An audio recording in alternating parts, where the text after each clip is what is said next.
बोर्ड लपاره नमगा दोیم एक्सरसाइज दे 1.2 देखिए मुला ऑनलाइन क्वेश्चन राखले چې right transpose of the following matrix transpose matrix موږ هر هغه matrix ته transpose matrix موږ هر هغه matrix ته یو چې په کوم matrix کې موږ سره روز چې ارقام ته چینج شي د موږ سره transport matrix او دا موږ په मैट्रिक्स کې خو باید په ډیټیل سره ویني چې سکوير मैट्रिक्स کوم یو دی آیډنټیټي मैट्रिक्स کوم یو دی یا سکیلر मैट्रिक्स موږ سره کوم یو دی نو موږ ته د دې لاندې کوم मैट्रिक्स چې موږ راکړي دی د دې سو کوي ट्रांसपोज وي اولنې موږ راکړل پی یو मैट्रिक्स دی چې دا یو الیمنٹ یا ممبر موږ سره دی 1 2 3 او 1 دا موږ سره د دې الیمنټس دی یا ممبر دی دا ट्रांसपोज چې موږ غواړو نو موږ سره دا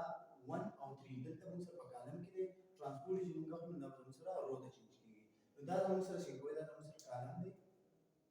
دا کالم موږ دلته څه رو ته چینج کوو او دا موږ سره کالم دی دا موږ رو ته چینج کوو دا د دې څه شو ट्रांसपोज او ट्रांसपोज د لپاره موږ سره سمبل لري چې موږ په دې لپاره سمال ټي دا موږ سره د ट्रांसपोज د لپاره موږ سره سمبل دی یا موږ سره د پہچان دی د انټروډکشن موږ سره په ټي باندې چې کله په یو سیټ یا د یو میټرکس د ریپرزنټیشن د مارکیټ په فار ایگزامپل دا موږ پی ریپرزنټ کړی او د دې پی باندې پاسه سمال شانټیټي موږ سره دا ظاهري یا دا واضح کوي چې دا د پی یو میټرکس ته د ट्रांसपोज یا استه نو ट्रांसपोज موږ سره دی دویم یو میټرکس ته په دویم نمبر کې راټل چې کیو موږ سره یو میټرکس ته دا الیمنټس موږ سره ال ام ان او پی دا موږ سره دی الیمنټس دي دا الیمنټس دي دا موږ سره زموږ سره بیا قسم کوم سیم خبره ده چې موږ سره دا ال او ام چې دي موږ سره د کالم دی ال او ام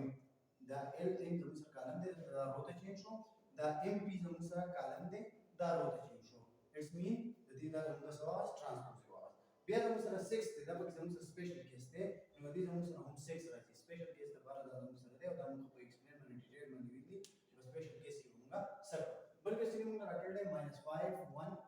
-2 1 4 او 4 دا موږ سره په اس باندې ډیټیل کړل دی په اس باندې موږ دا ریپرزنټیشن دی په اس باندې شوی موږ د دې ट्रांसपोज چې واخلو نو دلته موږ چې کوم روز دی دا موږ کارو ته چینج کړل موږ سره دا روز دی ولنه -1 دا -5 او 1 دا موږ سمو دا موږ کالم ته چینج کړو اولنې کالم موږ دا واغست اولنې کالم دا واغست دوی موږ سره کوم رو دی د دې موږ دا کالم واغست او دریم چې موږ سره کوم رو دی 4 4 نو دې موږ دا کالم واغست دا موږ سره شو چینج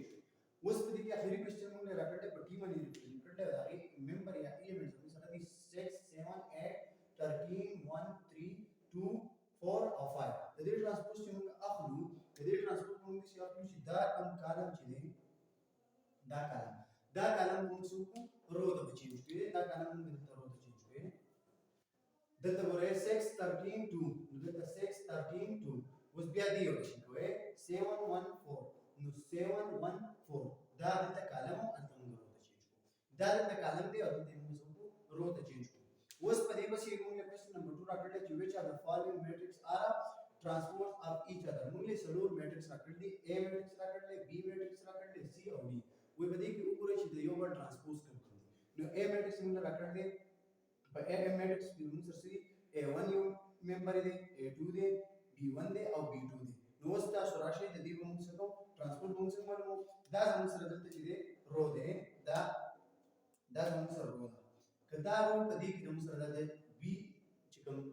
سیټس موږ سره دی نو پاره کې دا کالم دی دلته کالم دی چې کالم دی دا موږ سره رو ده او دا هم کالم دی نو سو موږ ویل چې A ट्रांसपोज چې دی نو B میټرکس دی دا څه سیم پروسس موږ یو C میټرکس راکړل دي چې پاره کې الیمنٹ یا ممبر موږ سره دی -3 او 1 -1 بل له موږ سره 4 2 7 نو د دې چې موږ دا ट्रांसपोज واخلو نو ट्रांसपोज کې موږ سره کیږي کوم چې موږ سره کالمز دي دا ورو ته چینج کیږي دا موږ سره کالم دی دا ولني اولنې موږ سره کالم دی -3 او 4 -3 او 4 د موږ ورو ته چینج کړل دویم کالم موږ سره دی 1 او 2 1 2 موږ دلته څه کړل موږ دا چینج کړل یو کالم ته چینج کړل دا موږ سره شو د دې موږ سره د C او D لپاره C او D transpose دي او A او B دي ट्रांसपोज دي کوېسچن نمبر 3 به ان شاء الله په نیکسټ لیکچر کې موږ راکو په دې لیکچر کې څو پسې کې جاست ډاوټ نو تاسو